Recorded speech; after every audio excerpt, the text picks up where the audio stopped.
রাত তখন ৩টা বাজে। কাজ শেষ করতে আজ একটু দেরি হয়েছে। গাড়িটা চালিয়ে আমি বাসায় যাচ্ছি। গাড়ি পার্ক করে নামলাম।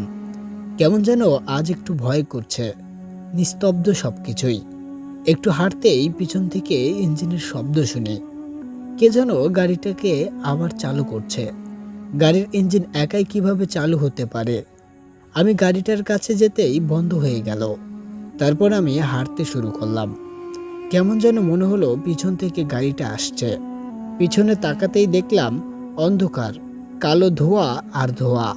গাড়িটা আমার পিছনে। গাড়ির লাইটগুলোও জ্বলছে। আমি এত সহজে ভয় পাই না। আমি শুনেছিলাম দাদা দাদির কাছে মরার পর কিছু অশুভ আত্মা নাকি থেকে যায়, কিন্তু বিশ্বাস করতাম না। কিন্তু আজ এমনটা দেখে বুকের ভেতর ধড়ফড় করছে। আমি আবার গাড়িটার সামনে যেতে শুরু করলাম। দেখি কি হয়েছে।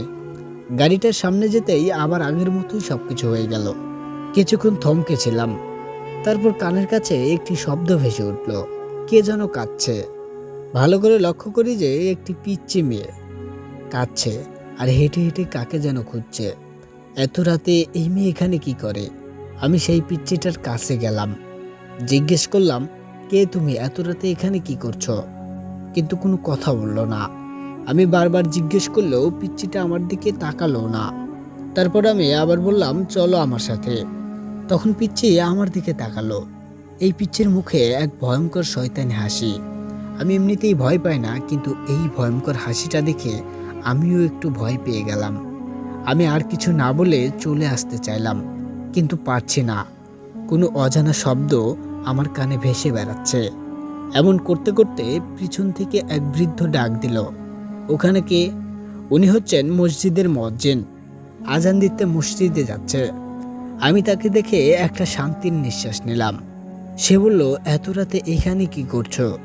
আমি বললাম, আমার কাজ শেষ করতে আজ একটু দেরি হয়েছে, তাই মাত্রই আসছি। চলেন, আমিও নামাজ পড়ব। এই বলে আমরা চলে আসলাম। আর কোনো সারা শব্দ নেই। নামাজ শেষ করে বাসায় আর গেলাম না। সকালে আরিফুল ভাইয়ের দোকানে গিয়ে এক কাপ চা খেয়ে এক বন্ধুর বাড়িতে যাব। ওই বন্ধুটার নাম হাবিব। সকালে কল দিয়ে বলল জরুরি কথা আছে, তাই তার সাথে দেখা করতে হবে। দেখা করতে গেলাম। পরে সে আমাকে তার বাসায় নিয়ে গেল। আরে মাসুদ, এটা আমার নতুন বাসা। বাড়িটা দেখে অনেক পুরনো লাগছিল। যাই হোক, নতুন নিচে, তাই বাড়ির অনেক কাজ পড়ে আছে। আমি সেসব কাজে তাকে সাহায্য করলাম। হাবিব আমাকে বলল, কিরে মাসুদ, তুই পড়ালেখা শেষ করলি, কোনো জব পাসনি?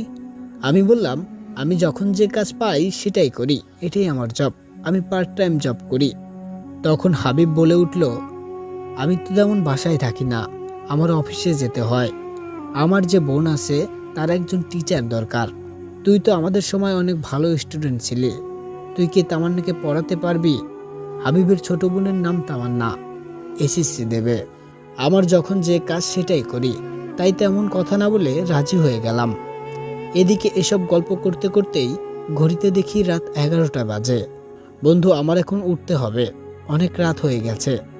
হাবিব বলল, দূর বেটা, তোর আজ কোথাও যাওয়া হবে না।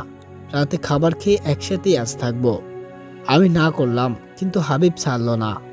হাবিবের বাসায় হাবিব আর ওর বোন, ওর মা বাবা গ্রামে থাকেন। যাই হোক, আজ রাত এখানেই থাকতে হবে। হ্যালো কাছের বন্ধুগণ, তামান্না গল্পের সিজন 1 এর প্রথম পর্ব এখানেই শেষ করছি। খুব শীঘ্রই তামান্না গল্পের দ্বিতীয় পর্ব নিয়ে হাজির হব। সবাই ভালো থাকবেন, সুস্থ থাকবেন।